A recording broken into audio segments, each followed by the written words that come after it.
Are you gonna bark all day, little doggy? Or are you gonna bite? And you will know my name is the Lord when I lay my vengeance upon thee. Each and every man under my command owes me 100 Nazi scalps. And I want my scalps. Hey everyone, welcome to episode 17, or should I say Ezekiel 25:17 of Formidable Opponents, a show that pits three people who have known each other virtually their entire lives in a series of conversations as we argue what is best in a variety of fun, engaging, and critical pop culture topics that we all debate about. I'm Randall, and with me always is Joseph and Bob, and today we are talking about best Quentin Tarantino scene. Before we get to that, I want to acknowledge our sponsors, Cerebro Digital LLC, a digital marketing firm based out of San Antonio. They have everything from website design, social media management, and graphic design. Perfect for small businesses on a budget. Their specialty is helping those startup businesses. Cerebro Digital, a better, smarter, and more affordable way of marketing. Check them out. People ask us all the time, who does your cover art? And we want to acknowledge that very talented person, Dina at Creative Little Pill. You can follow her on Instagram. She does great work. He's responsible for all our creative and fun cover art. So check it out, Creative Little Pill. So today, fellas, we're talking Quentin Tarantino. And today we're going to be like three little Fonzies here. And what's Fonzie like, guys? Cool. Correctamundo. Before we start off, I just want to say I'm battling allergies right now. I'm not trying to do a Michael Madsen impression, so I'm battling a little allergies. So if I come across a little raspy, you got to excuse me, but we're gonna fight through it because we got to talk about real quick. Just say, you want me to shoot this guy? You want me to shoot this guy? There you go. So we got Bob and Joseph joining us today. And before we talk Quentin Tarantino, for those of you unfamiliar with the Quentin Tarantino story, he's known for his directing, storytelling, and fondness for feet. He is probably the biggest movie buff in the history of the world. He held multiple jobs and even took acting classes with James Best. You might know him as Roscoe P. Coltrane on The Dukes of Hazzard. He had that laugh that good. Anyway, some of you might be too young for that.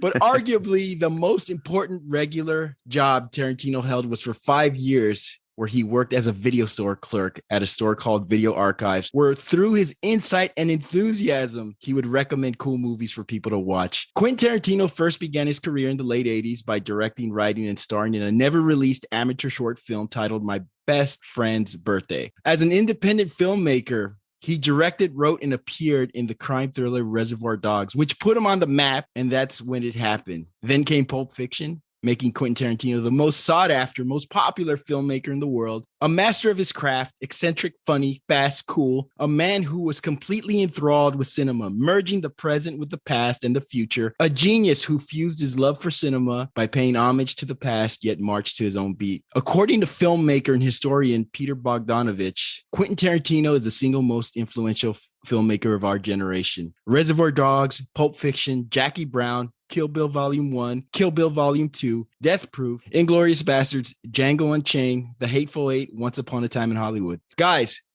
we got a corpse in the car minus the head in the garage. Take me to it. Let's talk about Quentin Tarantino. Your thoughts, guys? I remember, because my first movie was Pulp Fiction, and I had no clue what I was getting into when I first saw the movie. I don't remember where I saw it. I probably saw it at your house, Bob, or way back then, more than likely. I wasn't prepared for how it was going to tell its story. And that's something that you're going to learn later on. If you watch any Tarantino film, the storytelling, the way he tells stories, the whole out of order thing. So I was just blown away by, one, the cast. It was, if you don't know about this movie, one of the best casts I've ever seen assembled for a movie. And at the time, maybe not all of them were, at the peak, or maybe just getting to a certain point of their career. But I mean, a bunch of heavy hitters. If you go back and look this, my first experience for it to be Pulp Fiction, what a way to start. And then to go back and see Reservoir Dogs, and then, oh man, it just, like, you could see where he was going, and it's only gotten better. And every time I hear that he's working on a new movie, or something's coming on, something that he's going to do, even if it's just a guest spot, like I think he did for what was it, Sin City. I think he directed a small part of that particular movie. You just get excited. I get excited about it. I'm always looking forward to anything that he puts out because I know it's going to be great. There's not too many directors that come out when these year like, oh, this director's coming out with a brand new movie that you get excited for. Man, I was a huge Tarantino fan growing up, and when we heard that they were gonna be doing Kill Bill Volume 1 and Volume 2, I was over the moon about it because this guy, he just has a different way of thinking, a different way of shooting, a different style. The way his movies come together, the dialogue, the commentary, the laughs, like it's just, there's something so simple and so perfect about it. Like Rand said, I like the way he mixes together, the old with the new and a little bit of in between. There's nothing like a Tarantino movie and its dialogue. The dialogue is something that I may not have paid attention a lot to when I was younger, but growing up and getting older, watching these movies, man, that's what spoke to me the most. I wasn't so much into the big explosions and the car chase scenes at that point. Once I heard the Tarantino dialogue from one of his movies, man, it had me hooked. There's just something about the way he writes and the way he shoots his scenes that really, I don't know. It gets me. It's my type of film. It's my type of scene. I'm in love with all of his movies. I can agree with you. I mean, there's a ranking system, as of course. I mean, there's going to be some that are going to be greater than others, but man, they each offer a little something for everyone to kind of like. There's always that one scene in each movie that you're like, "Fuck, that was such a good scene," and it's one you talk about a lot. It's one you rewatch a lot, and he's been a huge influence on I think a lot of other directors and up and coming directors and producers and writers, and he's just the man. I was watching an interview with Quentin Tarantino, and he was talking about the 90s movie movement. And of course, Tarantino is the crown prince of 90s independent films. And it was an era where we saw a lot of these maverick filmmakers uprising. Robert Rodriguez, John Singleton, Doug Liman, Danny Boyle. I mean, Kevin Smith. Yeah, absolutely. All these guys were rising up. And Tarantino made an interesting message. He felt that the 80s movies were being stifled. And there's so many great 80s movies, but Tarantino felt that so many of those movies were being stifled. If you notice Tarantino's sort of homages, a lot of it's the 70s, a lot of it's kung fu, spaghetti western, blaxploitation, redneck movie, revenge style movies, and then he pays homage to the 60s and 50s. Doesn't talk a lot about 80s films in his movies, or doesn't reference a lot. He had some great dialogue in a movie. I can't remember the name, but he does a dialogue about Top Gun. They're doing a conversation about Top. I won't get too far into it because there's a lot of connotation in there. Tarantino is just the ultimate movie buff. I mean, the way he structures everything around the movie. You listen to this guy in an interview. I mean, he sounds like a psychopath / genius / I mean, everything is just going on in his mind. And the fact that we've enjoyed his movies for well over 2 decades now. I mean, it's just a big honor to listen and watch his stuff. I shared in a podcast we did with Most Intense Scene, my first Tarantino experience. And I'm still kicking myself over it. A bunch of my friends went to go watch Pulp Fiction. I said, no, I don't want to watch that movie. It has John Travolta and this loudmouth director who I don't like. And they were quoting it. And when I went to go to the theater, it was gone because it was only in the theaters for a couple of weeks because it was a low budget independent movie. And I remember waiting to rent it. The only movie to this day that I watched back to back because I was just so mesmerized by Pulp Fiction. I think a lot of our exposure to Tarantino was first Pulp Fiction, and then we backtracked, saw Reservoir Dogs, and we saw some of the movies he wrote, like True Romance and Natural Born Killers, and some of the stuff he didn't direct, but he wrote. And just some of my greatest movie moments have been Quentin Tarantino, where I'm sitting on the edge of my seat, I'm laughing, I'm around my friends, I'm around people I love, and he's just done so many awesome things that, I mean, geez, even his worst movie is one of my favorites, and that's just a true testament to what he does as a filmmaker. So what we're going to do now is we're going to talk about some honorable mentions. We're talking best Tarantino scene. What are some of your honorable mentions, guys? Well, for me personally, and I had I was pretty certain early on when we talked about this topic what I wanted to do and made my selection. And later on, as I was doing the research for your scenes and just enjoying and reminiscing about all these great movies and these great scenes, I happened to remember I believe it's chapter 3. It's what it's titled in Kill Bill Volume 1, The Origin of O-Ren. I thought to myself, man, that was a great fucking scene. And there's a part in the movie where the character of O-Ren Ishii is introduced, and she's, you know, I don't want to give too much away for some reason. They've seen it, Joseph. They've seen it. But the way that I know, right? Oh, you see that they hope that they've seen it. The start of it with the, you know, the anime. You understandably why the anime was used for you know, the opening of that scene. Then going back to the live action, you know, the ending being the mob boss meeting of that entire scene, you know, when you learn about who O-Ren is and the whole scene at the end with the, you know, the crime syndicate having dinner, that guy who played Boss Tanaka, I believe, I mean, when he breaks the glass or a bowl or whatever it is, I'm not sure what it is, I think he cuts his hand, and luckily you know, there was a napkin, I guess, in the scene. It's just funny because I think Leo did the same thing in Django Unchained. You know, he broke a glass and ended up cutting his hand. But just a really great scene, that whole execution style head chop of Lucy Liu did a great job on that one particular scene. And it's so good. When I go back and think about it, I wish that there was maybe a O-Ren origins type movie, and I think that would have been a badass idea to do. Lucy Liu's still a phenomenal actress. She's still in tremendous, you know, shape. She's a beautiful woman. I would love to see her go back and visit this. I don't know if she would, but because of that scene and how great I think it is, it could honestly set up its own Quentin Tarantino movie, I think. And I think it would be freaking awesome to see that whole, you know, rise of her to this, you know, pivotal character and huge you know, boss of this crime syndicate in, I believe it's Japan, of that movie. What about you, man?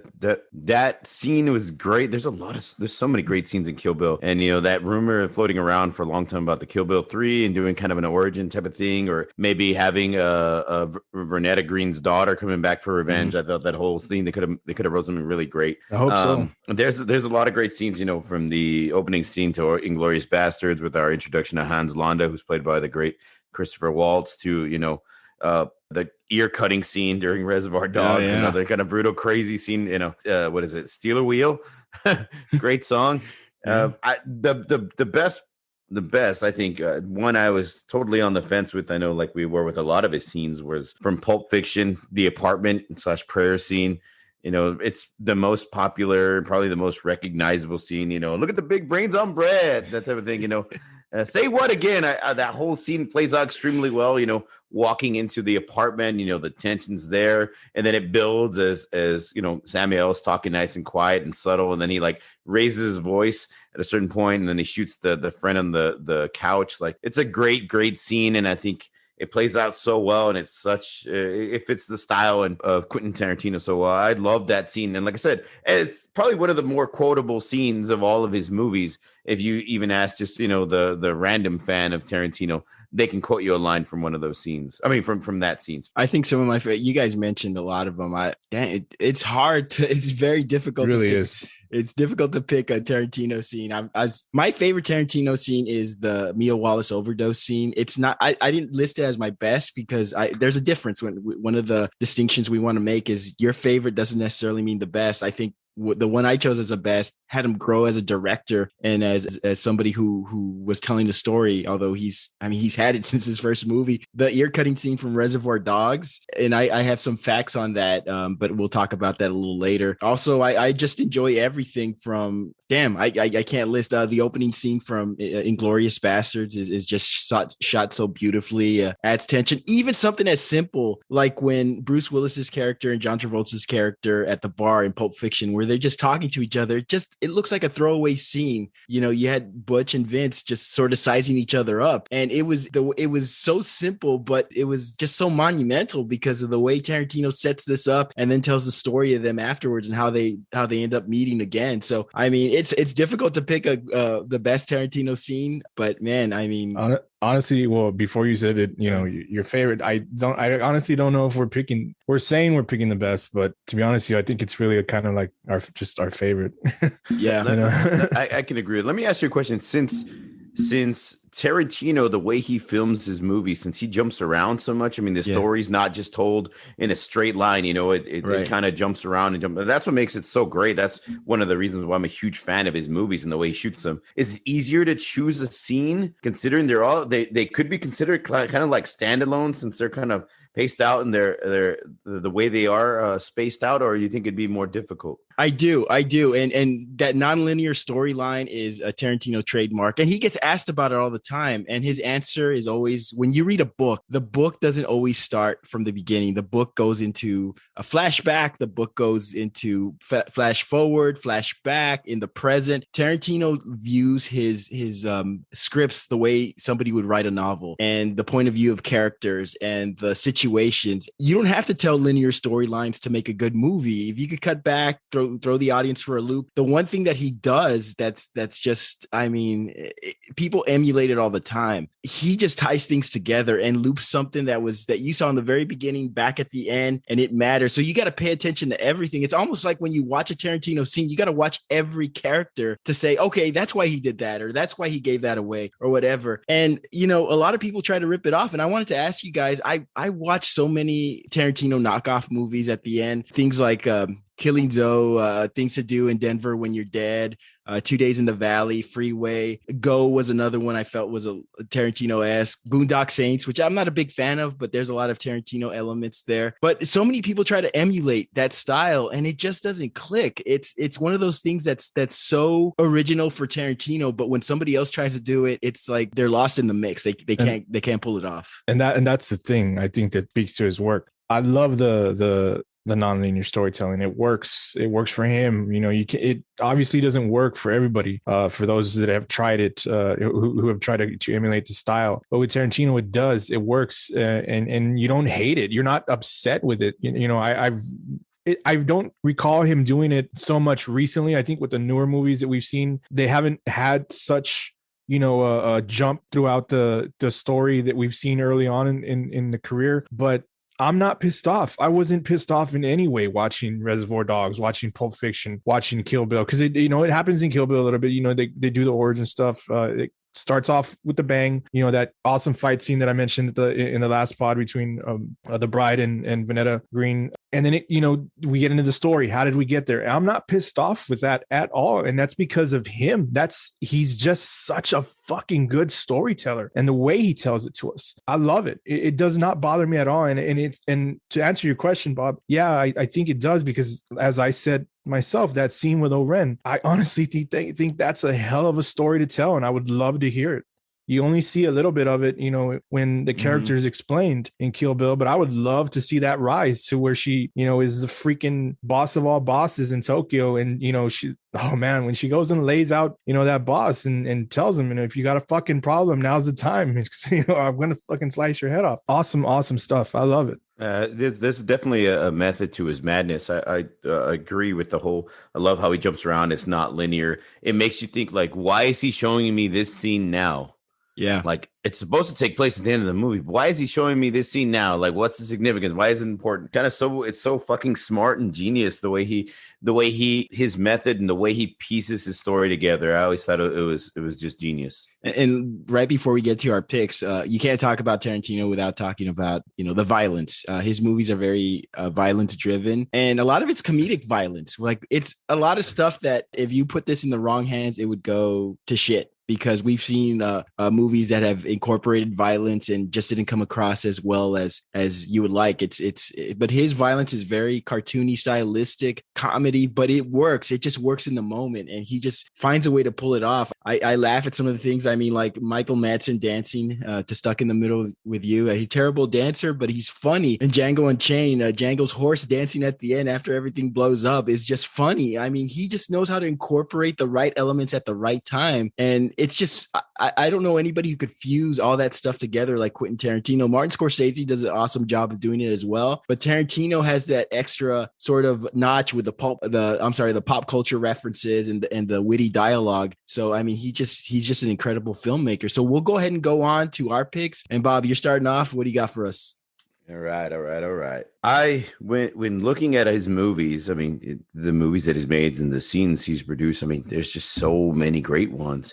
But I thought that Reservoir Dogs would be a great place to start. The opening scene is my choice for the best scene in a Tarantino movie. The very first Quentin Tarantino film that I ever saw was Reservoir Dogs, you know, which is contrary to both you and Joseph, who both saw Pulp Fiction. The opening scene just had me hooked immediately Up until that point, the majority of the movies that I watched were all like action movies or comedies. I never really watched any movie with substance or any great dialogue. And then I watched this scene, the word choice, the punchlines, the witty banter, all make this scene just fucking perfect. You know, it's the definition of Tarantino style. It's a simple scene. There's no shootouts. There's no blood. There's not even any built-up tension. It's just a group of crooks sitting around a table at a diner, sipping coffee and bullshitting away. The dialogue ranges from, you know, from the true backstory of Madonna's Like a Virgin to the reasons why Mr. Pink doesn't believe in tipping, to this roundtable discussion about the unfair wages of the waitresses. What else would you expect a bunch of criminals to be talking about the day before their heist?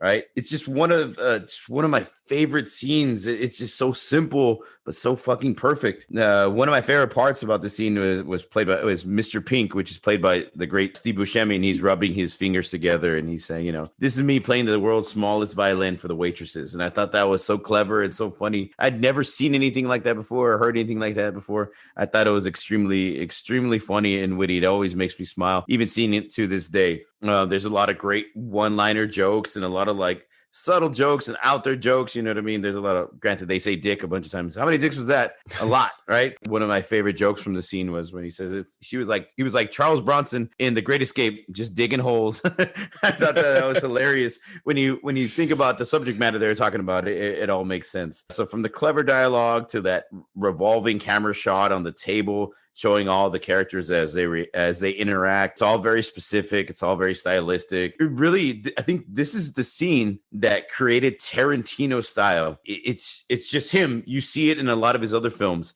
This is him in a nutshell. And for it to be the first movie I saw in his biggest movie, right, at that point in time, right, I think it's pretty telling. It's pretty great that he kind of found his niche from the get-go. Not only was the scene great, but Tarantino's choice of characters and actors that played those roles was perfect. You had, you know, Harvey Keitel, Michael Madsen, Tim Roth, Chris Penn, you know, et cetera, on and on and on. You had this great little cast of established players like Harvey Keitel and these up-and-comers, you know, like Tim Roth and Chris Penn. You know, I thought that it was so great. He's so particular about every little thing in his scene, and especially in this scene, to how they sit, to what they wear, to what they say, to how they interact, you know, the type of characters, you know, from old to young, the way they look, the way they speak, even to the inflection in their voice, those talking louder or softer or higher pitched. You know, he has it all down to an art form. And this scene just has it all. The perfect start to his career, the perfect start to a movie. It's probably my favorite scene, and it's the best scene in my point of view. It's the best scene that he's ever created, and I think it's led to all his success in the future. When I look back and I rewatched most of this movie, and specifically this scene, obviously, because I had to find something wrong with it, which is, I think, going to be difficult. Tarantino's acting, maybe. You know, because we're all such big fans. Hearing Quentin give his take on Like a Virgin was a funny way to start the movie. I mean, yeah, he goes off. I can only imagine that any kind of conversation that in real life with Quentin Tarantino is exactly like this, whether it be about some kind of pop culture reference or the significance or the meaning behind it. I love how Vic chimed in, the character of Vic Vega, and how they talked about True Blue and how Madonna was, you know, better earlier in her career. I loved it. It reminded me of basically what we're doing, you know, right now. It's like a podcast before a podcast, just, you know, people sitting around, and talking about shit and shooting. Not shooting, but shooting the shit and, you know, having breakfast in their case, but with us it would probably be drinking. That guy Joe talking about Toby. I mean, Toby Chung, Toby. Charlie Chan. I loved it. I loved you know, that whole address book thing. You know, and you're trying to listen to what's funny is the way that they shot it, the style, and trying to listen to Tarantino talk about it, but then in the background you're hearing Toby, you just keep hearing all this, you know, Toby Chung. What the fuck's going on? I loved when Mr. White snatches the book away in disgust, you know, about the conversations around him. It was, you know, the frustration that Toby Wong, and I got Madonna's big dick coming out of my left ear and Toby coming out of my right. I mean, Harvey Keitel is hilarious. Great scene. I really enjoyed it. I really enjoyed how they, you know, go into some more songs with, I can't, what was no, he wasn't one of the colors, but Penn's He was nice. Nice guy Eddie. Yeah. Nice guy Eddie. Madonna's, about music. Madonna's ex-brother-in-law, by the way. Yeah, it's crazy. I don't, it's just interesting. And talking about songs and just hanging out. I thought it was great. And then, Mr. Pink going in about why he doesn't tip. It's just, speaking of Buscemi, not the most terrible looking guy back in the days. I had that in my notes. Now. He was actually handsome. You look at that kind of podcast. It's not that kind of podcast. No, I just look at like a movie like this one and when it came out and he does a great job in this movie. I'm not saying that Steve Buscemi hasn't had a great career. I thought, it could have gone another way, I guess is what I'm trying to say. But I love it. Yeah, I was going to say, I mean, I can definitely see ties between the way he acted in this opening scene and in this movie and then what he did in Boardwalk Empire. Yeah, but great show. A lot of the shit in between, maybe not so much, but I mean, there's definitely, he had some acting chops for sure. But above all, everybody out there, don't be an asshole. Tip your waitresses and your waiters. Yeah, more than $1 each. These guys are about to more than $1 each. I mean, luckily there was like that was a lot of meals. So I was gonna say, luckily they at least put in $1. Anyway, I guess since we're here to somewhat give a negative to the scene, it's reminiscent of a scene that we do see in Death Proof, the scene in the diner, the breakfast scene between the girls this time. Tip of the hat, yeah. Same. I loved how he brought that throwback back to this to this scene, except this time it's the girls, completely different circumstances. The girls are talking about drunk stories and muscle cars and guns. Maybe because the girls, I guess, were just a little bit more spunky, I guess, if you want to say anything. I kind of like, I look at these, if I have to look at these two scenes side by side, I'd say, well, I really loved watching the girls because Kim's 10 times prettier than Mr. Pink, obviously. So I don't know. You just said he was handsome. Can I respond? Can I respond to that though? Because thinking about it, thinking about both of those together. Well, before you do that, let me just that's and I'm not like I said, I'm having to come up with something negative towards the scene, and I love the movies. I love the scene so much. It was really hard, and so I guess and that's the only thing I'm doing is the throwback came later in Death Proof, and I compared them both to each other, and I'd say, well, the girl scene was a lot funnier, I guess.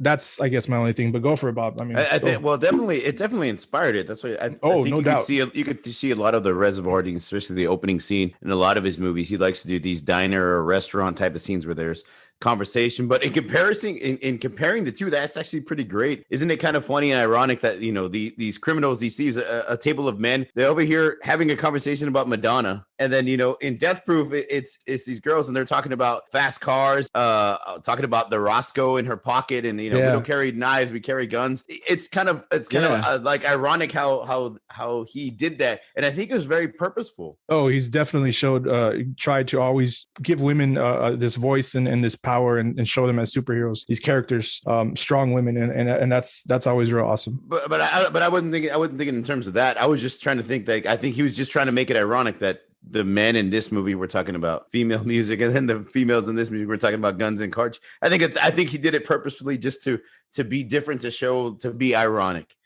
Every time I watch this scene, I keep thinking of Lawrence Tierney and Toby Wong, Toby Chiu. And one of the things I do, one of the reasons I think about that, I know Lawrence Tierney struggled a lot with Tarantino's lines. And so it was really tough to film him. So every time I see that, I kind of felt bad for him, because here's this old actor trying to do this new age pop culture references and sit in a table who he probably doesn't know who the hell anybody's talking about. So a little history about Reservoir Dogs. So Tarantino sold True Romance to Cinetel for $30,000. What he was going to do with those $30,000 was he was going to create Reservoir Dogs. He's like, I have enough money. I could hire my friends who are, in this acting school I'm in. So his buddy, Lawrence Bender, his producing partner, decided, wait a minute, this script is fucking phenomenal. I know somebody who knows somebody. Give me a month. If you could give me a month, I could have this funded. So within about a month, I think he maybe had like 2 or 3 days to spare. Lawrence Bender ended up giving the Reservoir Dogs script to his acting coach. His acting coach was friends with Harvey Keitel's wife. Harvey Keitel's wife, of course, gives it to her husband, Harvey Keitel, who says, we got to make this movie. So the budget went from 30,000 to 1.3 million. Still a small budget, but monumental compared to what he was going to originally shoot it for. We might have never seen Reservoir Dogs if it wasn't for Harvey Keitel. The soundtrack is something we have to mention. The K. Billy sounds of the 70s, Stephen Wright doing the most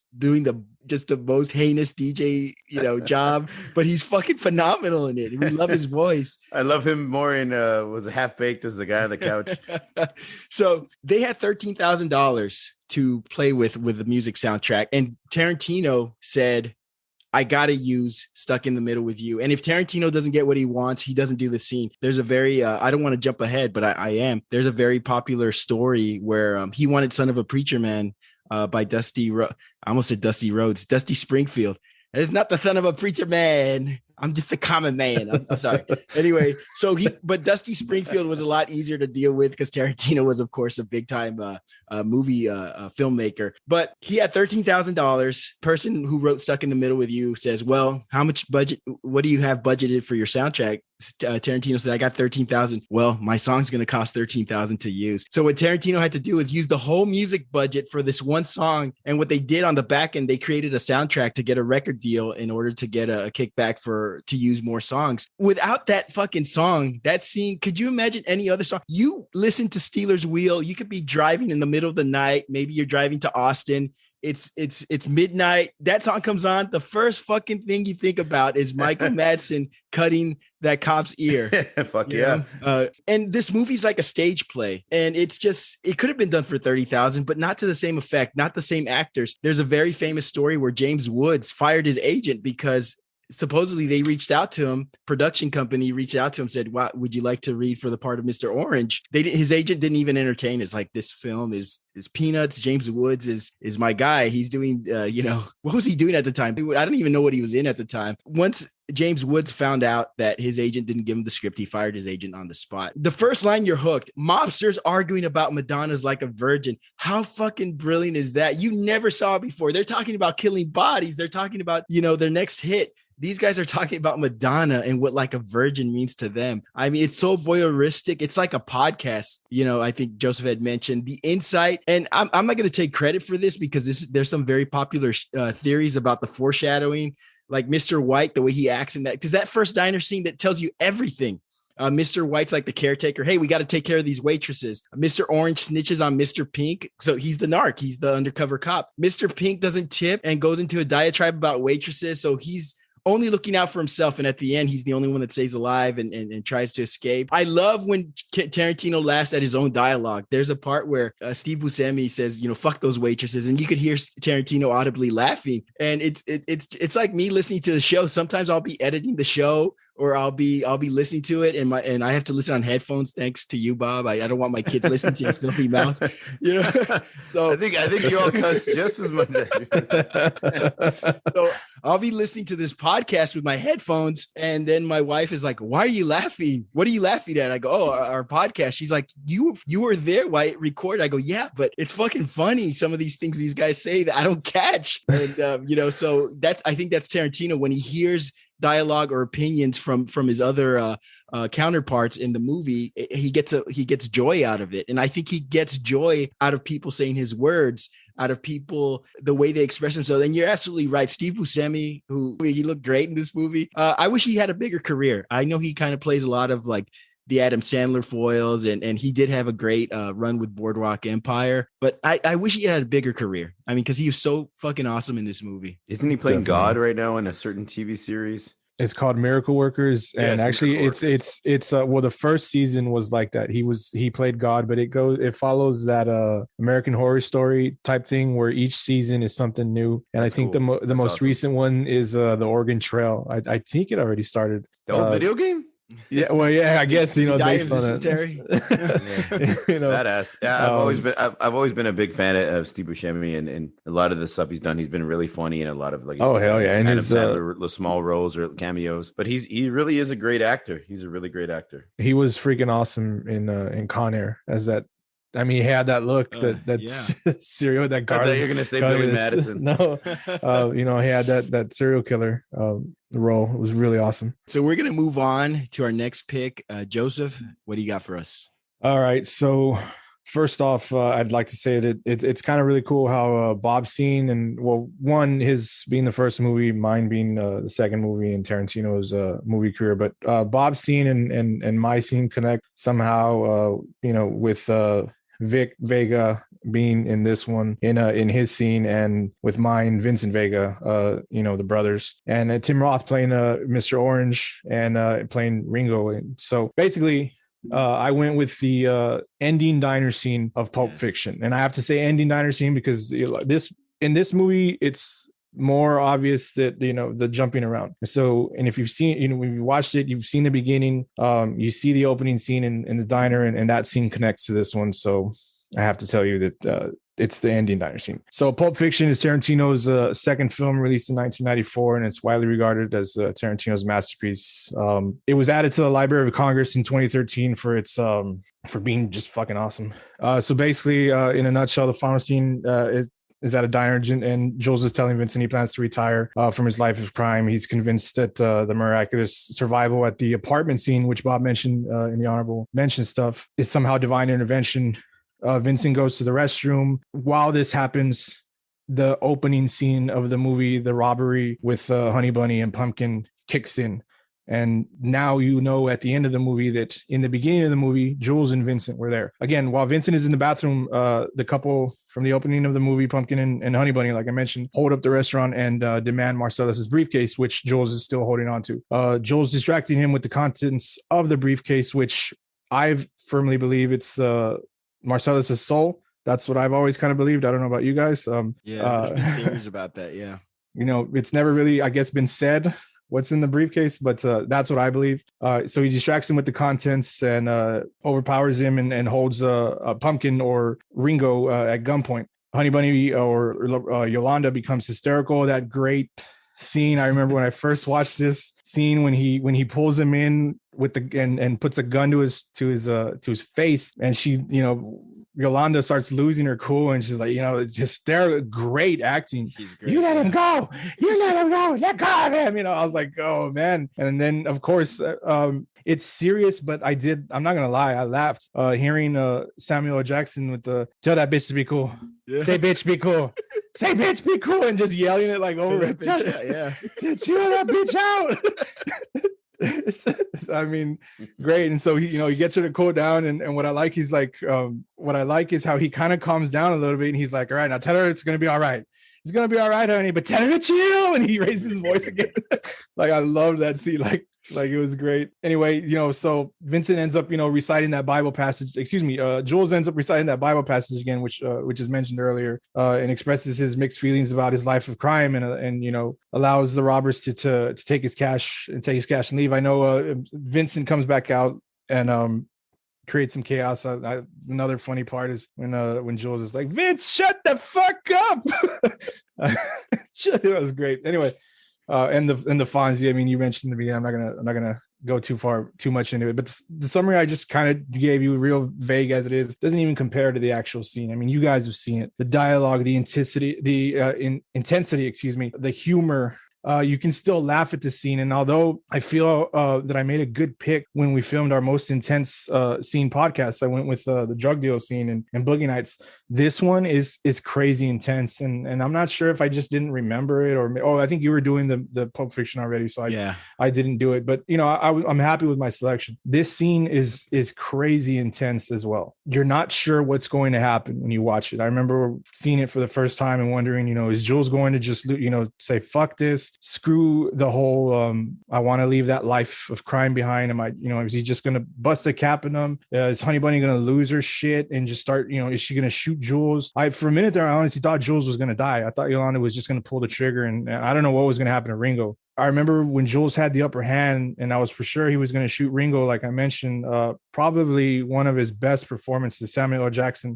The best, even though, I mean, I think I read it today actually. Recently, he gave a list of his most fun or favorite characters that he did, and I don't think he mentioned this role, and it makes me sad because it's it's so fucking great. I went out and got a bad motherfucker wallet specifically this scene. I still have it and it's still good. I got it like 10 years ago. I didn't get it in 94. I found one later on in life on Amazon, but I love this wallet and I still use it. And it's because of this scene. And I would, walk around and be like, that's my bad motherfucker. And it was a great wallet and people would see it and be like, oh, I love that wallet, man. It's cool. And like, yeah, go get it off Amazon. That's my bad motherfucker. It's kind of sad that I don't think he mentioned this one and I'll have to go back and look it up. But I specifically, the reason I'm remembering it is because I don't think he mentioned it. The moment where you think things are calm for a second because it's kind of mellowing out and he's trying to do that, tell him about his life and now he's doesn't want to do this and then Vincent finally appears and throws gasoline on a lit fire. It's which is already the standoff. In the end, when Ringo and Yolanda leave quietly and peacefully with everything other than the briefcase, they leave, from what I can tell, thankful that they're getting out of it alive and, possibly with some, empathy that, that Jules has, it. Maybe this is the wrong decision. Yeah. I thought it was fucking awesome. Like maybe they need to rethink their life. They walked out of there with a good score, as it's mentioned, like, Jules tells them, but it's a great point. I feel, I felt for a scene that's not in order as it should be. It doesn't matter the way that it ended the movie. It was perfect. When they leave the diner, what's going to happen next. But I wasn't, upset. I wasn't upset the way it ended. Like how I mentioned earlier, this is just Tarantino. It ended the movie perfectly. All right. So one of my all-time favorite scenes, the genius of the scene is when the opening scene of Pulp Fiction, you have these two people, Honey Bunny and Pumpkin, talking English accent, and you could hear Jules and Vincent if you listen closely talking in the background. And then when you forward to the end scene, which was same setting as the beginning scene, you could hear Pumpkin and Honey Bunny talking about, and of course there's some continuity errors. They say a few different things or whatever, but who cares, right? It's the movies. It's still fucking fantastic. You forgot to mention one thing. My favorite line in the scene is "Shut the fuck up, fat man." Yeah, I forgot about that guy. You just shut up and let him. If you're gonna get us all killed, shut the fuck up, fat man.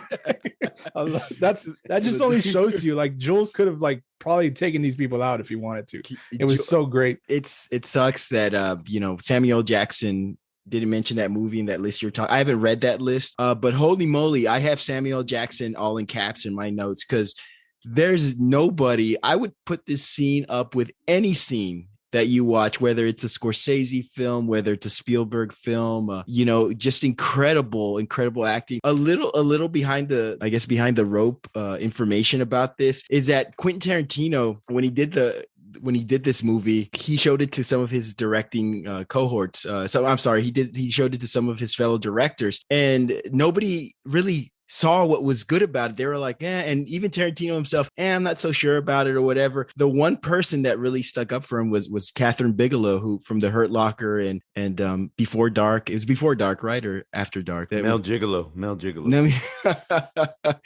Catherine Bigelow. So Catherine Bigelow said, this movie is gonna fucking change the world. You have to submit it to film festivals. Nobody's seen anything like this. That's why everybody else doesn't know what the fuck to say. It was kind of like when George Lucas first showed Star Wars. Steven Spielberg was that guy that said, this is going to change everything. This is going to be phenomenal, because he showed it to some of his director buddies before he released it. Same way with Quentin Tarantino. And this movie became a phenomenon. It's my all-time favorite movie. And I've talked about it all the time. Everything from start to finish. And I know people sometimes give shit about that storyline with Bruce Willis. And a lot of people don't like that scene between him and Fabi. I think a lot of people give her shit about her acting.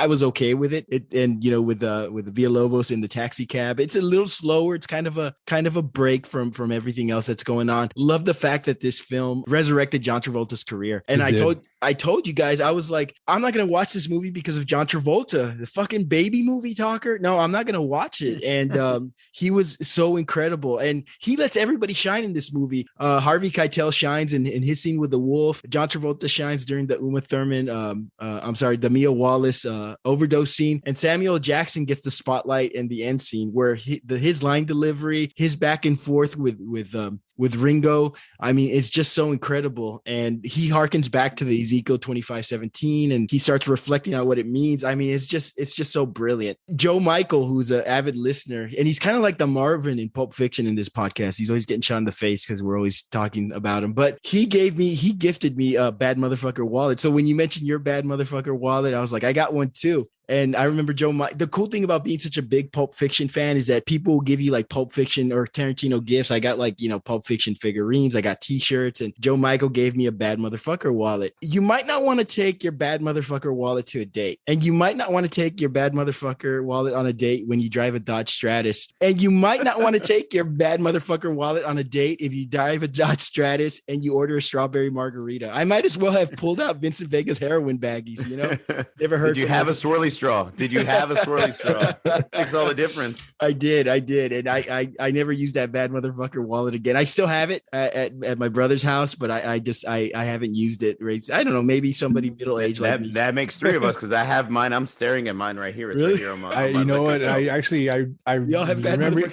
No, yeah, actually, I was remembering Joseph, that. Joseph got me this. I got him one as a gift when I got myself one. That is crazy. Yeah, dude. So everybody that's listening to possibly like these three cheesy motherfuckers have a bad motherfucker wallet. Hey, get out there and get yourself a bad motherfucker wallet. Hey, real quick, just with the magic of the internet. I'm sorry. So I just want to be clear. It was his 5 favorite Samuel L. Jackson movies, and I guess you know what? Snakes on the motherfucking plane. It's not a Pulp Fiction. You can't say it's his movie, although he has more memorable scenes in this movie than I think anybody else. But it was A Long Kiss Goodnight, A Time to Kill, Red Violin, 187, which is another awesome movie. But he mentioned Jackie Brown, so he did at least pick a Tarantino movie, and I guess maybe he thought that he wasn't necessarily the main star of this film. So is 187 they do the Russian roulette scene right at the end? Yes. It's just like Deer Hunter, which we talked about. That's an intense fucking scene, man. Chris Tucker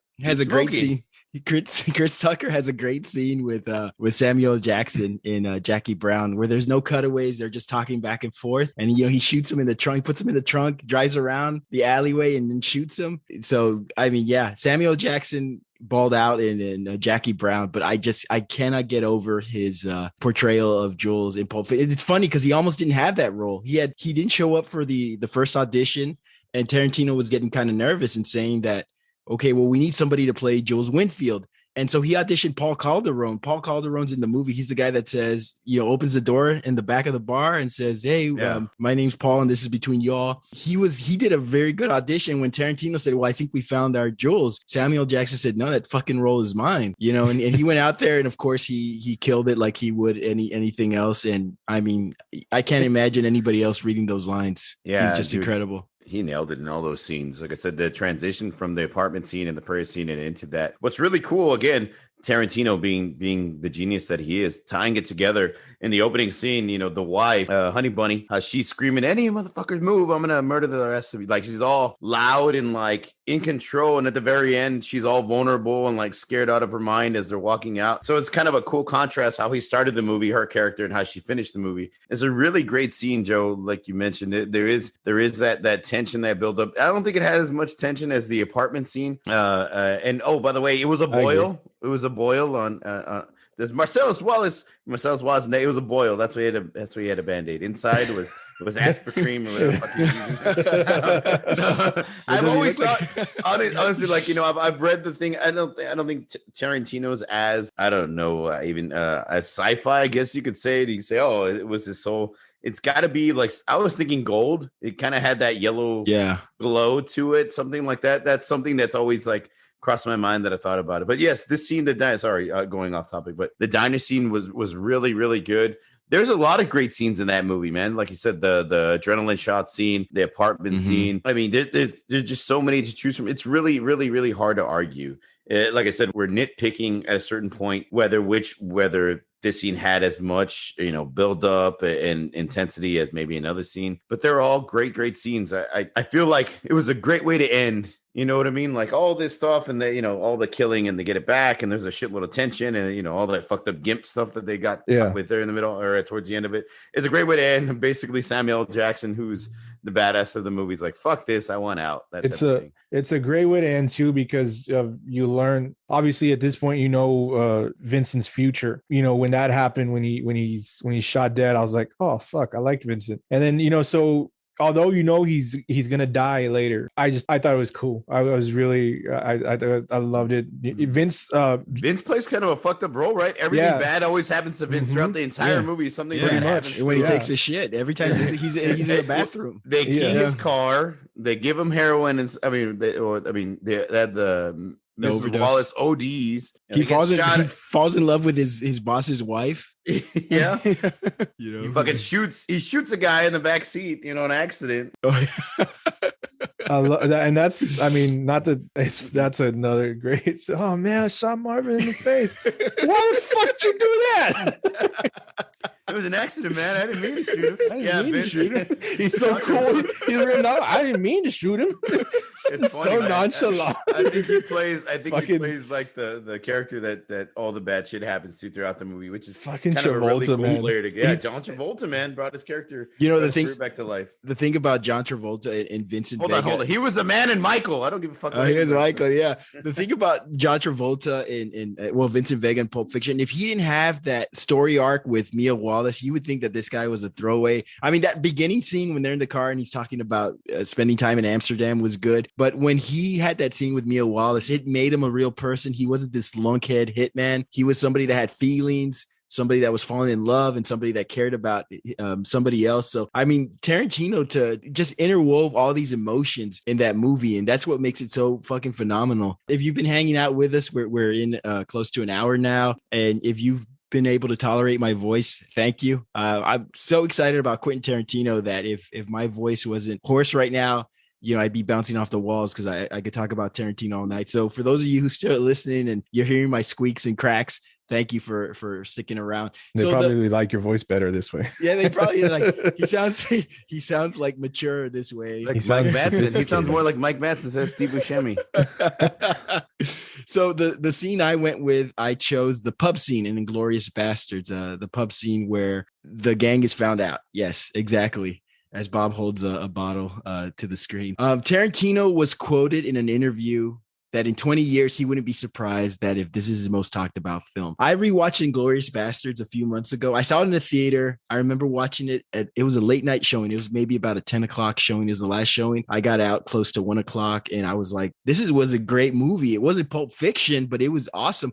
But I rewatched Inglourious Bastards and holy crap, this movie is so beautiful, so fucking amazingly acted, well lit. It's an incredible, it's made its way to my second favorite Tarantino movie. After Jackie Brown, he put off Kill Bill to the side. And it's funny because if you go on YouTube, you could find there's a great interview with Robert Rodriguez and Quentin Tarantino. And Robert Rodriguez likes to film stuff, not just movies, but he likes to walk around with his camcorder. And he has this great footage of 1994 where Quentin Tarantino was reading the first scene of Kill Bill. And obviously the movie came out in 2003. So you see Quentin Tarantino talking about Kill Bill in 1994 to show you how meticulous he is. He's not just somebody that writes a script and says 3 months later, okay, I got something. What are we going to shoot? He researches it. For Inglourious Bastards, he went through like anthologies of World War II novels, films, etc. He made his cast members watch several films. I remember the actress who played Shoshana was talking about, he made me watch like movies from,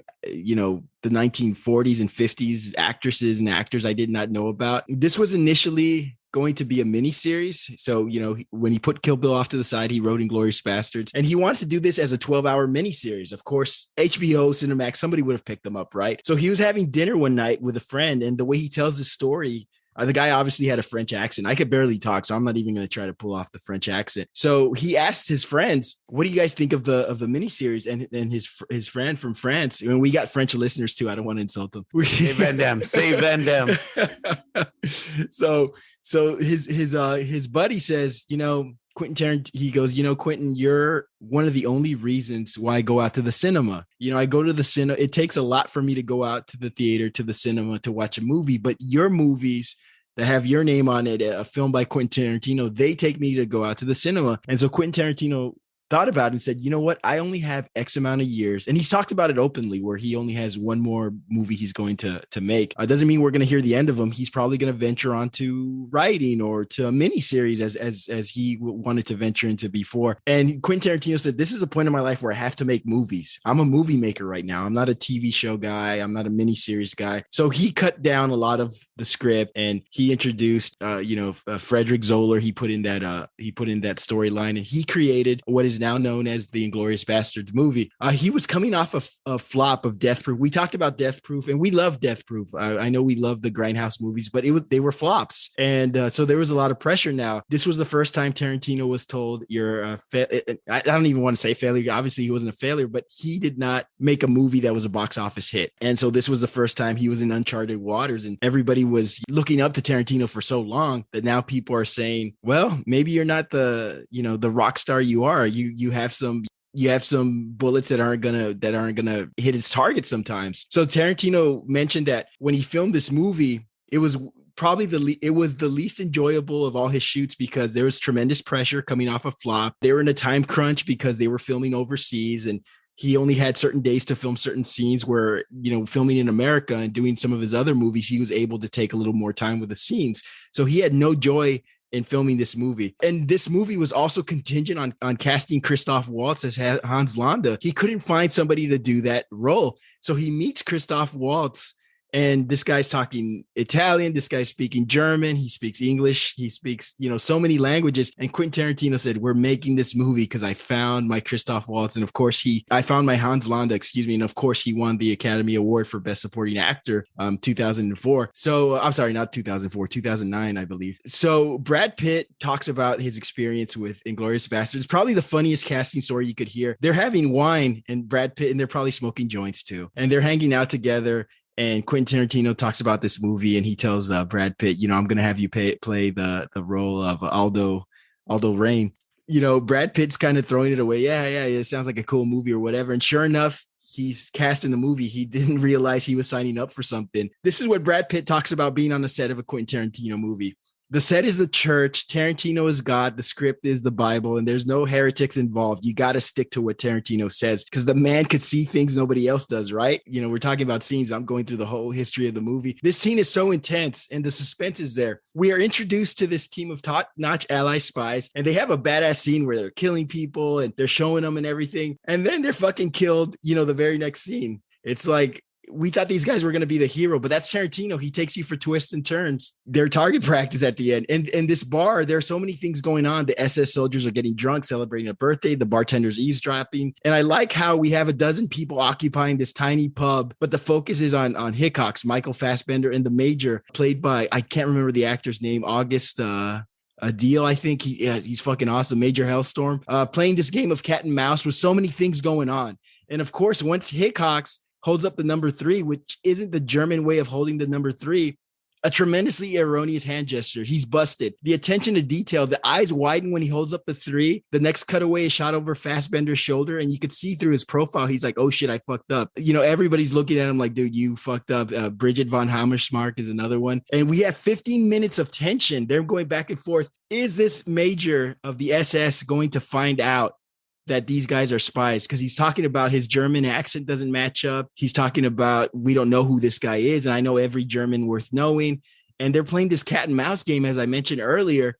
And there's this tension mounting. And when he gets busted, Michael Fassbender's character, 15 minutes of tension ends up in 15 seconds of gunfire. And that's Tarantino. The one knock I do have on this, and I know you guys are supposed to be the one knocking, is the famous Gestapo killer, Hugo Stiglitz. How come nobody recognized him in the scene? That's my only fucking knock on it. It's just a tremendous scene. It's intense. It's well shot. It's a mature Tarantino scene where you could tell he's grown. He's done better character development. He's done better intensity. And although it's not my favorite intense Tarantino scene, it's one of my favorite Tarantino scenes of all time. I think he's brilliant. What do you guys think? I was gonna say, well, first of all, to remind the viewers, the listeners at home, Randy is not going through puberty.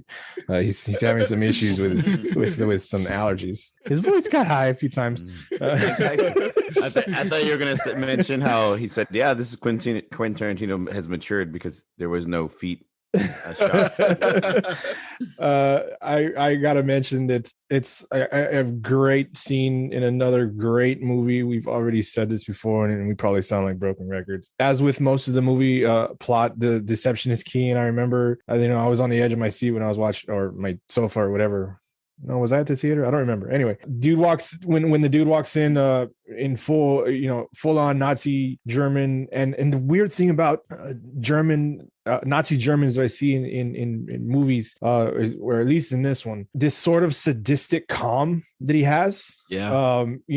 Almost happy-go-lucky. And so when he comes out of the other room after, what's already been, kind of questioned about the accent. And by the way, he's in that room alone by himself. I mean, talk about psycho, just drinking. The boot. Yeah. You're like, holy shit. And again, I mentioned he has this weird calm. Like, I mean, it's just a different time and however you want to look at, that time period, but the way, like I said, they're portrayed, but the way that he did this acting, I mean, it's weird, and he's the psychoness of him, yet so calm. So you're led to believe that things are going to be okay. Kind of when the backstories are going, it's like, oh yes, you think like, okay, you're not sure, but at least maybe you think like, okay, they might get away with whatever the plan of whatever they're doing, start having some fun. And then, like you said, and of course, things don't go as planned. I mean, the simple hand gesture that it was to tell something you think is, so fucking insignificant, yet it actually was or is unbelievable. You think, we're going to be okay. You think they're going to be okay. You're rooting for them. And then that like you mentioned, the notice of the hand gesture in the eyes, and you're like, oh fuck, oh shit, like something's gonna happen, like something's bad. And then the whole back and forth, the guns, like I've my gun at your penis and I've had mine on yours, and then the other guy, I got that whole fucking thing. The action at the end, the gun battle, it's not significant, and that does not matter. That does not matter one bit. Like you mentioned, it didn't need to happen. It did happen to end the story, but it kept it kept the story moving forward.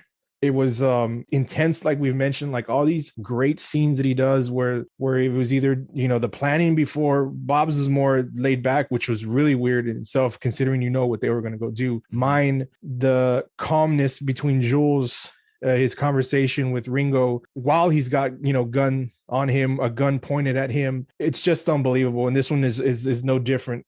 Ultimately, I really enjoyed the scene, and like I said, it kept the story going. If I'm gonna pick anything to knock against it, like you mentioned, it would be simply that I would rather have watched the movie straightforward. These are great actors and actresses, and I know it's historically right, like to make the movie and have them speak in German. But I would have loved to have just watched the movie and not like glanced quickly at the subtitles to know what was going on, what was being said, to look back up, to look back down. And since I think it was such a great scene, I would have really loved to just not have done that. And that's the only thing. And I know I sound like an asshole for saying that, but that's all I can say. I mean, I wish it was just done in English. I know it was a war film of the time and the country and the region, but that's my only thing. I mean, I know it kind of sounds like an asshole, but it's such a great scene. I didn't want to take my eyes away from I was going to cut you off at a certain point because you were saying it's going to be okay and it's going to be okay. You said okay like 3 times, and it reminded me of Reservoir Dogs.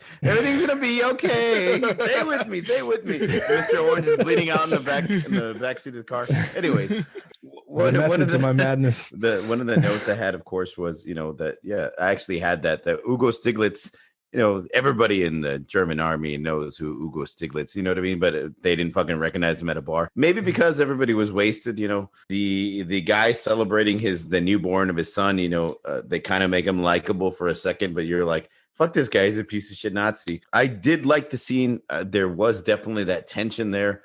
It's probably one of my favorite scenes. And the great thing about Tarantino is nobody's safe. Mm-hmm. And I like how Joseph had mentioned at one point, you're like, oh, you don't know if they're going to get away with it. You can tell they're not going to get away with it. You're just waiting to see who the fuck's going to survive this scene. That's what's really, really cool about it. I think, they're trying to bullshit their way and talk through a bar scene. And once that colonel or whoever comes over, you're like, okay, shit's going to hit the fan. What's going to happen? Who's going to survive? What the fuck? What's the deal? So it's a pretty exciting scene. Again, if being nitpicky and how we're supposed to be arguing a little bit, I don't have a lot of bad things to say about the scene because I love this scene. The only knock I could have against it is in that movie, any scene that Christopher Waltz is in was a great scene. And because maybe this scene didn't have him, it may have lacked in maybe intensity or maybe, I don't know. But like I said, the opening scene to Inglourious Bastards with Christopher Waltz, fucking crazy intense, great scene. I think it's personally the best scene of that movie. But even the scene he had with Shoshana in the restaurant where they're talking and like he's smiling at her, and then like his face like just like relaxes or drops into kind of like this angry frown, and you're like, oh fuck, what's he gonna do? And then he like, oh, nothing, I forgot. And he like puts a cigarette out in his dessert. Like those are crazy subtle scenes. And I think the only thing that may take away from your scene is that Christopher Waltz, just like Samuel L. Jackson did in Pulp Fiction, he just steals the fucking show.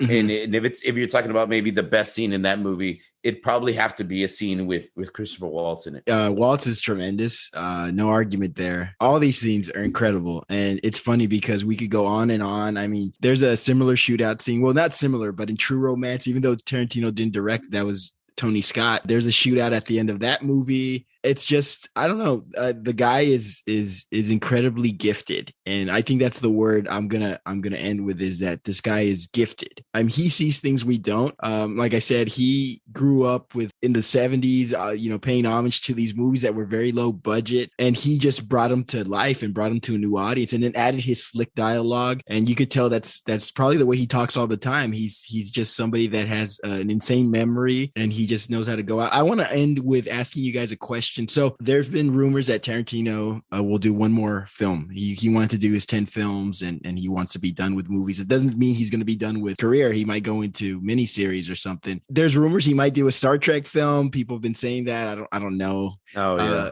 I heard that rumor. But what do you guys think? If you could maybe have a wish list of what you would like to see Quentin Tarantino do, is there anything that sticks out to you? There was one, I know he had mentioned something that, he's a big Scorsese fan, and he was a fan of Goodfellas. And I know at one point in time, he wanted to make a mobster movie. Yeah. This mob or mafia style movie, something like Goodfellas, maybe not so much Scarface, but something more like Goodfellas or Lucky Luciano or something along those lines, man. I was really excited when I heard that rumor. This was years and years ago. He did his spaghetti Western, he did his little history or art project with Inglourious Bastards, the history of World War II type of thing. I think that would be a great fucking movie. As much like, I don't know if I could see if you made Star Trek like Pulp Fiction. I don't know if it fucking work, if sci-fi would work, maybe, just maybe though, besides the and I think Joseph would be on board with this, besides the mafia style movie, the Goodfellas style movie, if he did a fucking horror movie, that would be really cool. He did Death Proof, but that was more like a slasher film. If he could do a horror movie, maybe like something along the lines of like The Shining, like Stanley Kubrick, that would be fucking crazy. I'm curious on how he would do that. What his take would be, considering he is so story driven. What would be the story for a horror movie? As much as I would hate for it to be a one and done, because as we've mentioned, Kill Bill 2 ended on a happy note, but as you clearly know, it's not the end. The daughter of Vanetta Green is still out there. Daryl Hannah's character of Ellie Driver is still out there alive. So we were led to believe possibly. I would like to see, because of those things, I would like to see the conclusion. I know he's talked about that. I think Uma Thurman has talked about that too. Like, he wanted to wait until Beatrix and the young girl playing, the young girls playing BB and Vanetta's daughter. I don't recall I don't remember her name in the movie, but he wanted to wait till they were older, and hopefully they still wanted to do the movie. I would love to see that, but like Bob said, he's never done a horror movie, so it would be pretty interesting to see how he would do that, what his take would be, and how it would be delivered. I think and we're not big. I can't speak for everybody, but Star Trek would be an interesting take. I know he would make it his own. Horror films, I know he's a big time old school horror enthusiast, so that could be up his alley. The Vernita Green daughter story, she's got to be 8. She's got to be at least 22 by now. Movie came out in 2003. She was 4, or at least her character was 4. So she would be about 22 now. Now, would Uma Thurman do it? I know there was some animosity there because there was a stunt gone wrong where Uma Thurman got injured driving a car. And I've heard rumors that she and Tarantino aren't as close as they used to be. So who knows if that will come to fruition. But the one movie I would like to see, or the one subject matter plot I would like to see Tarantino do is a sports movie. I would love to see I would love to see. That's yeah, I didn't even think about that. You're right. My thing would, I would like to see him do Air Bud with Samuel Jackson as a coach. Get that motherfucking dog the motherfucking ball. And then I'm sorry, real quick. What we didn't mention is how he kind of did another time thing with or historical thing with Once Upon a Time in Hollywood. Took his old spin on it, but that's another one too. Yeah, I think he's kind of touched base. He's touched on the slasher film. He kind of touched on Once Upon a Time in Hollywood. He kind of touched on that kind of serial killer kind of topic. I think a horror film could be good, or a psychological thriller. I mean, even Scorsese did Shutter Island, years ago, and that was fucking awesome. And Scorsese wasn't a good movie. Scorsese wasn't. I mean, he's not a thriller / horror film kind of guy. He was making more of the Raging Bulls, the Irishman, shit like that. And for him to do Shutter Island with Leonardo DiCaprio, which is also in Once Upon a Time in Hollywood, he fucking did a fantastic job. So I think that if Tarantino were to try to pull that off, do a horror movie or a psychological thriller, that type of thing, I think that could be really, really interesting. Before we go, I know we're running, we've been here for a while and we can do this all night. I'd like to know what you guys, how do you feel about, because I personally, I love the movie Django Unchained. We've talked about two of probably his greatest character actors in his series. So with Christopher only having been in two of his films, and Samuel L. Jackson being in at least 4 or 5, maybe. No. Maybe 4. He just did the voiceover in Kill Bill. But they were both, he had that small role in Kill Bill too. But to have both of them in Django Unchained, what do you think of that movie? And Jackson's portrayal of the Steven. Yeah. Steven. Yeah. I mean, it was another great performance, and to see, and they didn't interact too much in that movie, but man, wouldn't you love to see them have their own, Tarantino movie? That would be awesome. I would like to see Waltz doing something else. I think he was a little too, I think he shined so greatly in Inglourious Bastards, and in Django Unchained, he kind of took a back seat. He was kind of quirky and funny. But it kind of was, I just didn't. It wasn't. I mean, granted, sometimes you can't strike gold with every fucking performance, but he was just so goddamn good in Inglourious Bastards.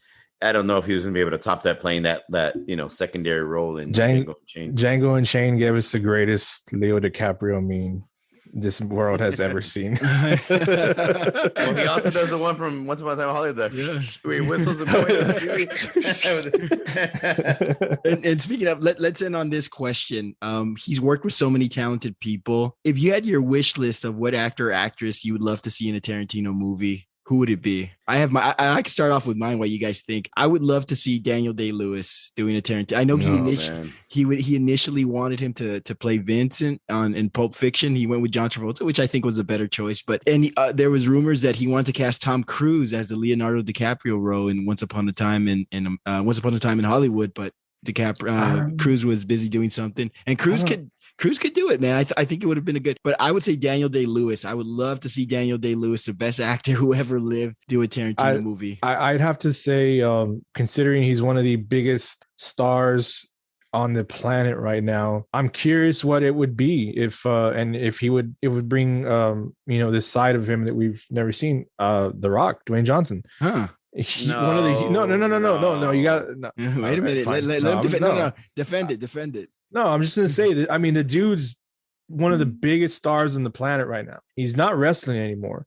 He's doing the Black Adam thing. He's supposedly, trying to demanding and supposedly getting. And if you're not into the DC comic things, and I'm not going to go into that altogether, word is that they want to completely blow that whole franchise up. And The Rock is like, no. We're gonna stick to what you did. I want to bring this character, Black Adam, into that Snyderverse. I mean, he's making these moves regardless of his your opinion on his acting skills. He's one of the hugest stars in Hollywood right now. So I'm just And curious but what it would be like, what I'm he a would fan- do, you know?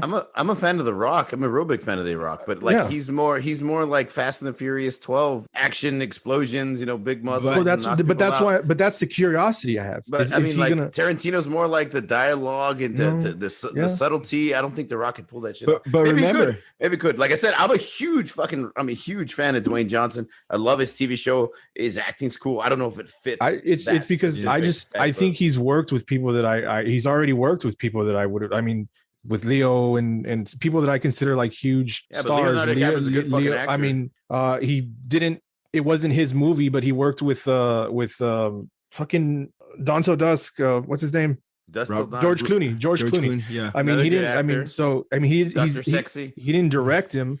He's worked with Pacino. I mean, now you've seen. So I mean, all Yeah. these people that I would want to say he's done something with. So that's really that's the only person I can think of right now. Bob, did you have one? I'm sorry. As a matter of fact, 2 weeks ago, I was trying to look for a new TV show. This will be quick. I was trying to look for a new TV show, and really, it's Netflix has just so much shit on there. It's so hard to choose. Selena. So I went back and I revisited one of my favorite shows, and holy fuck, is it really great? True Detective on HBO, season 1 with Yeah. Woody Harrelson and Matthew McConaughey.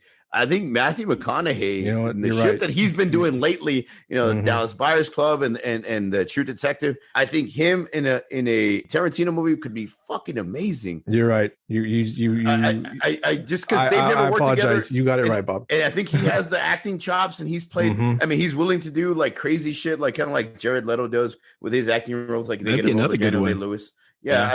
I think that could be really, really cool. No If knock you- against The Rock. Like I said, You reminded me. You reminded me. You're right. Like I didn't think about him, but now that you mentioned him, you're right. I probably would pick him. If you've ever never seen Matthew McConaughey in The Frailty, go watch that movie. Oh, And yeah. you can Cool see fucking how movie. crazy and how diverse McConaughey is. So it would be interesting to see what Tarantino would do to him or create, for him to do.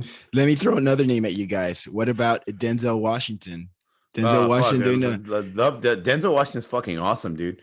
He is awesome. He's another one that he's done a lot of great movies where he can he's a great actor. He'll which play that works extremely- he can play a anti-hero, badass. which is Yeah, cool. Anti-hero, exactly. Yeah. Joseph nailed it. He's not Right. afraid to do it, and that's why it'll work. It will work because he might not be the hero of the Tarantino movie. He might be. I don't want to say he's the bad guy because he could be the good guy. But can he ask of Denzel Washington to be that character, and will Denzel Washington deliver? Most definitely. I think somebody like Elizabeth Olsen, after seeing Oh, hell WandaVision, I think Fuck she'd yeah, be good. dude. She could be great in a Tarantino Because movie. she's a great actress. Two, she plays a badass. She could be a badass. Even Scarlett Johansson. Yeah. The great thing about the Endgame and those movies, they're fucking awesome. They act really well, and there's a lot of action too. But I think Elizabeth Olsen could be really fucking cool in a movie like that.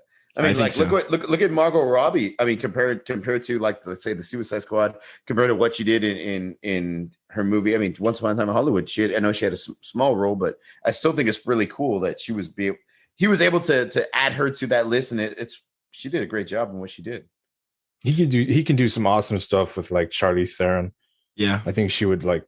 Oh, She would shine. Awesome too. That girl's awesome. Well, like I said, I think if they have that really good really good acting chops, and they played a diverse bunch of roles, they could fit his system because he could find that little niche for them, either to play something they haven't played before, kind of push them beyond their limit to play something really cool. Good talk, guys. I really enjoyed the casting conversation we had at the end. But that is our show, everybody. Listeners, we'd like to hear from you. What is your favorite Quentin Tarantino scene? What scenes did we not mention? Most importantly, let us know what you think about the show. You may reach us at formidableopponents@gmail.com.